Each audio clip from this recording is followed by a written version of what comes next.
pleasure to meet all at last, and welcome back to Survival of No Limits. So for this segment of Survival of No Limits, I'm pretty much starting off in another location, and suffice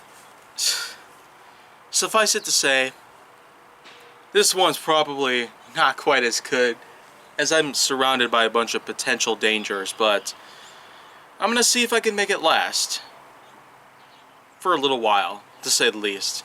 So let's just get going on with some more subjects that I have going, starting with episode number 49, which simply states medical attention. Yeah, because it is in fact a necessity to have around in case something might happen to you at one point. Medical attention is, simply put, the type of practice that you were to give to someone who could in fact be in a life-threatening situation.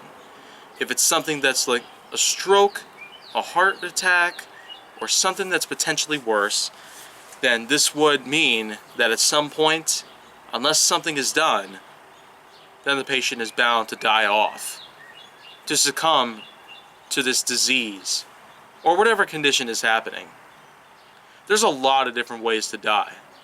If you're very familiar with TMC, Spike TV, and plenty of other cable access based programs out there that we used to be familiar with all the time, then 1,000 Ways to Die certainly was, at the time, probably one of the biggest points that we've ever had in terms of learning a bit more about necrology.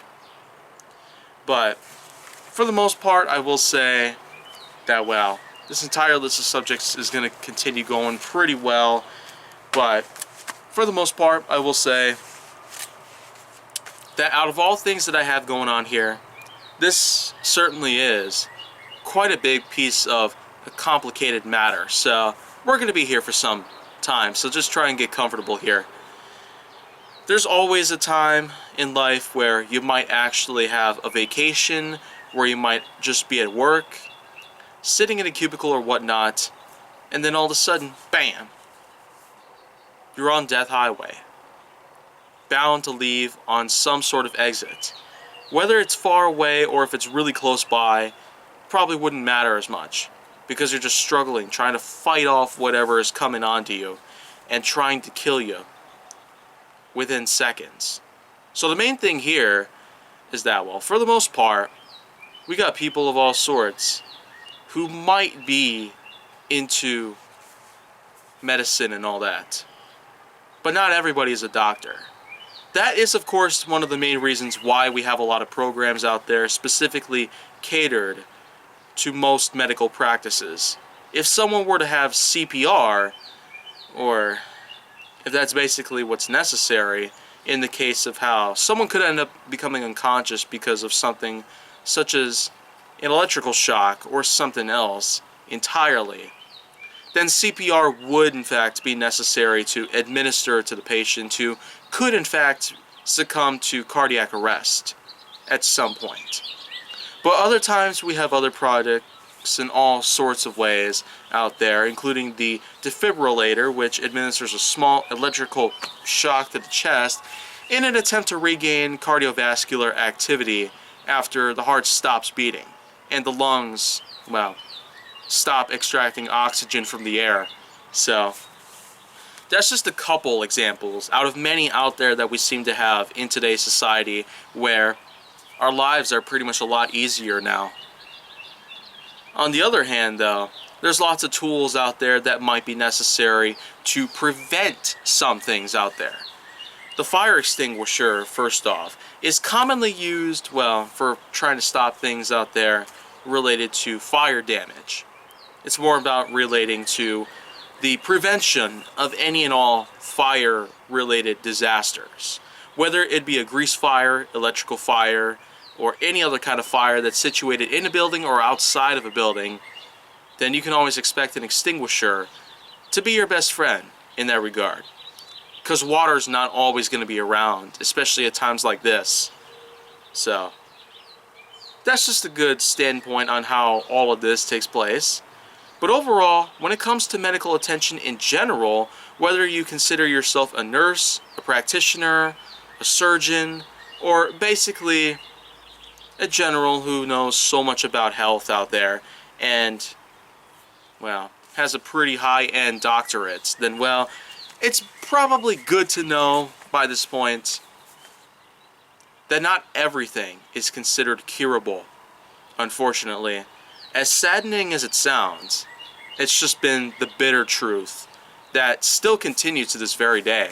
Here at a time where technology is supposed to give us a lot more complicated matter to a point where we could have certain inventions, like the teleporter, the flying car, pretty much perfected, then, well, of course those things are pretty much still in the works, but overall, we're still quite a ways away from at least having ourselves a prototype of some things out there in life that we would want to have perfected, whether we would like it or not, if it actually were to exist. So, for the most part, I will still go ahead and agree that not everything is curable, even by a single shot from a needle and a syringe full of whatever it is. So, as bad as that sounds, that's just kind of how it is, and it's probably going to remain that way for years to come, unless something were to happen now, here in the present, in which case I'm still going to go out on a limb to point out that these days we should have had a lot of things going on. Here in 2021, I honestly would have expected so much to happen over the last few months, but man, all we got is some terrible no BS. So, I mean, that's just kind of what I have to say about that, but otherwise, you can actually help give medical attention to anybody around. As long as you know such things as CPR, gastric lavage, or other simple practices out there that are commonly taught to the community around you, then you can do your part and help rescue people from certain doom whenever possible.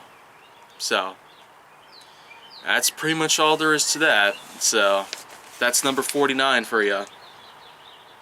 Well, that kind of reminds me. Tomorrow's episode might bring upon a new milestone that I could potentially use to my advantage. So, if you want to see more go down on my channel, then make sure that you like, subscribe, comment, follow me on social media, and stay on the Hollywood side.